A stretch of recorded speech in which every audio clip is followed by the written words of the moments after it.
Hai, selamat datang di channel YouTube Tahu Banyak ID. Kalian udah pada baca berita soal ini belum? Ibarat Rusia lagi bakar dahan pohon, apinya udah deket ke rumah tetangga nih. Bukan disiram air, malah tambahin minyak. Jadi, ceritanya ada sejumlah politisi Rusia yang menyerukan agar Rusia mengambil alih kembali Alaska. Loh, bukannya Alaska itu milik Amerika ya?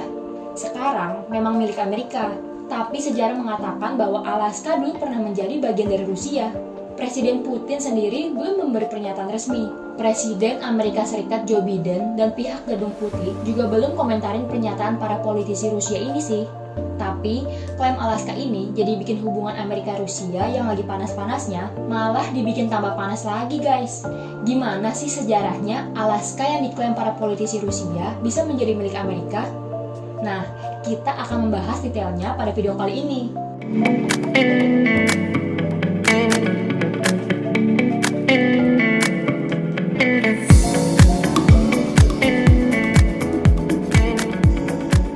Orang ini bernama Vyacheslav Volodin, ketua DPR Rusia.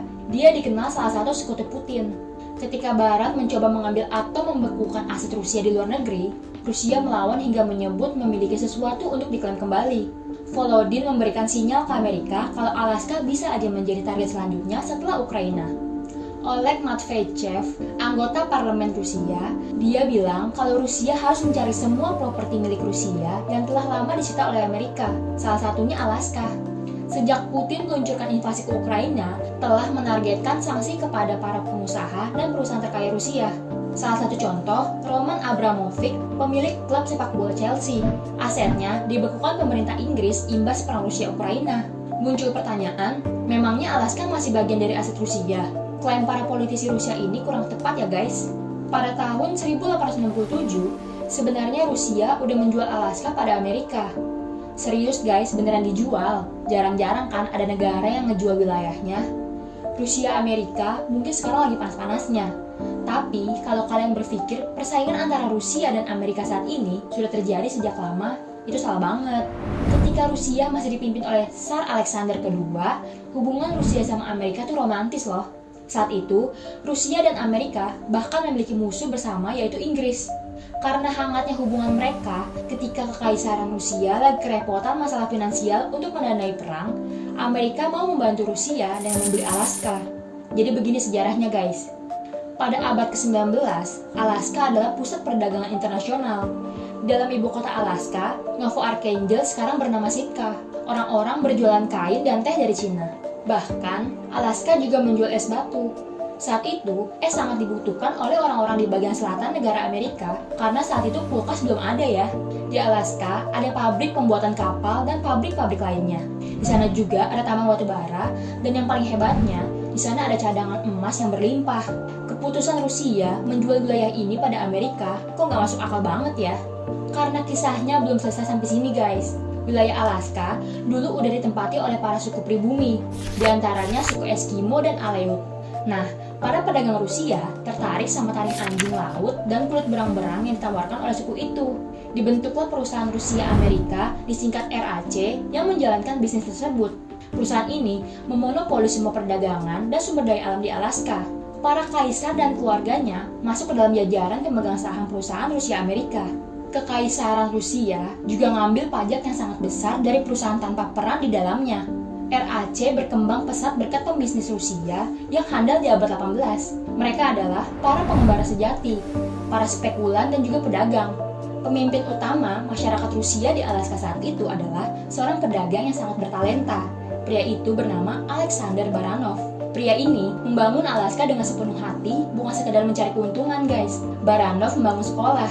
Dia juga mengajarkan suku pribumi cara bercocok tanam, mendirikan benteng, dan galangan kapal. Dia juga memperluas bisnis kulit berang-berang. Bahkan, dia menikahi anak kepala suku Aleut. Saat Baranov menjadi sangat tua lalu pensiun, ia digantikan oleh Kapten Hagemeister. Kapten Hagemeister membawa orang-orang militer ke dalam jajaran pemilik saham dan juga para pekerja. Kapten Hagemeister membuat peraturan. Setelahnya, RAC hanya boleh dipimpin dari kalangan angkatan laut. Dengan cepat, mereka menguasai semua bisnis yang menguntungkan di tangannya. Para penguasa dari kalangan militer di tubuh perusahaan Rusia Amerika menentukan sendiri upahnya guys. Mereka menentukan upah yang setinggi-tingginya. Misalnya kalau di Indonesia nih, gaji pangkat bribda yaitu polisi tingkat bawah, gajinya sama kayak gaji menteri atau ketua DPR. Gaji tentara RAC paling bawah aja segede itu. Terus segede apa gaji pemimpin RAC? Yang lebih gaji presiden, nggak tahu deh gaji siapa.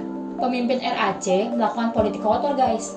Harga pembelian komoditas kulit berang-berang dan taring dari warga diturunkan 2 kali lipat. Kebijakan ini membuat suku Eskimo dan Aleut hampir memburu semua berang-berang laut yang ada. Dalam waktu 20 tahun, menghabiskan komoditas perdagangan yang paling menguntungkan di Alaska. Suku pribumi menjadi miskin dan akhirnya memberontak. Dari kapal perang, tentara Kekaisaran Rusia menembaki desa-desa suku pribumi yang letaknya ada di pinggiran perairan.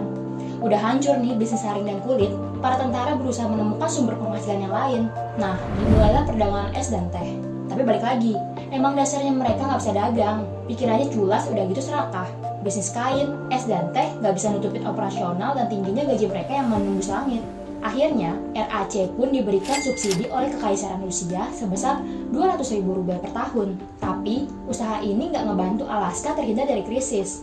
Bersamaan dengan krisis di Alaska, di sisi lain, Perang Crimea telah dimulai di tahun 1853 sampai 1856. Kekaisaran Rusia berperang melawan sekutu yang terdiri dari Inggris, Prancis, dan Turki Utsmani. Kekalahan perang ini sangat menghancurkan bagi Kekaisaran Rusia. Keuangan mereka pun mulai terseok-seok. Jelas banget kalau Kekaisaran Rusia nggak bisa lagi melindungi ataupun menyokong dana ke Alaska. Faktor lainnya, karena jarak Alaska dari ibu kota Rusia sangat jauh. Jadi butuh biaya dan logistik yang nggak sedikit kalau Rusia masih pengen mempertahankan Alaska guys. Ditambah, negara Kanada yang letaknya tepat bersebelahan dengan Alaska saat itu adalah koloni Inggris. Pusing banget gak tuh Rusia? Ya pusing lah, masa enggak? Secara geopolitik, kalau Alaska dijual kepada Inggris akan semakin mengancam keamanan kekaisaran. Karena itu, dipilihlah Amerika sebagai pembeli Alaska. Pas dibeli Amerika, sekarang malah Amerika yang jadi ancaman bagi Rusia. Lucu ya? Baron Edward de Stock, seorang diplomat Rusia, dan William Henry Seward, Menteri Luar Negeri yang mewakili pemerintah Amerika dalam bernegosiasi dalam proses pembelian Alaska. Seward sempat jadi bulan-bulanan warga Amerika saat itu guys. Dia dibilang bodoh oleh lawan politiknya karena mau membeli wilayah antah berantah. Bahkan, wilayah itu dihuni oleh para suku-suku yang jauh dari peradaban modern. Pada 30 Maret tahun 1867, Alaska resmi dibeli Amerika dengan harga 7,2 juta US dollar. Kalau dirupiahin pakai kurs sekarang, Alaska cuma seharga 1,6 triliun rupiah. Murah banget ya guys. Alaska tuh luas, apalagi rumornya di sana ada cadangan emas yang berlimpah. Kalian tahu, hanya dalam waktu 50 tahun, Amerika dapat untung 100 kali lebih besar dibandingkan harga pembelian Alaska. Orang-orang yang bilang Seward bodoh mungkin lagi ngumpet di pojokan. Menurut sejarah, 30 tahun sejak Alaska dibeli, wilayah itu sempat gak keurus. Tapi, ketika tambang emas besar ditemukan di Yukon pada tahun 1896, menjadikan segalanya jadi lebih indah guys. Indah bagi Amerika, tapi suram buat Rusia. Tapi mau gimana lagi, kalau Rusia gak melepas wilayah yang terus merugi dan penuh masalah pada saat itu. Membangun peradaban dan mengambil keuntungan dari wilayah ekstrim seperti Alaska hanya bisa dilakukan oleh orang-orang yang bertalenta dan handal, bukan para birokrat yang tamak. Aku ngerasa kisah Alaska ini mirip Freeport di Papua ya guys. Sama-sama jauh dari ibu kota, wilayah terluar negeri dihuni oleh para suku-suku dan keamanan wilayahnya yang gak stabil. Untungnya, Indonesia masih terus mempertahankan wilayah Papua bagaimanapun sulitnya. Benar kata pepatah ya, sejarah itu berulang. Oke ya guys, jadi itulah sejarah Alaska bisa menjadi milik Amerika. Pernyataan para politisi Rusia yang mengklaim Alaska sebenarnya kurang tepat. Mungkin aja pernyataan politisi Rusia sebatas kesiwar imbas aset orang-orang Rusia yang dibekukan oleh Amerika dan sekutu. Ya, apapun itu, semoga ini nggak benar-benar terjadi ya guys. Kalau kita berharap di dunia ini penuh kedamaian, buat aku itu mustahil. Paling enggak, dunia kita bisa terhindar dari perang yang lebih besar aja udah lebih dari cukup. Gimana? Apa kamu mengetahui hal baru dari video ini? Jangan lupa subscribe ya guys. Bantu kami buat ngembangin channel ini.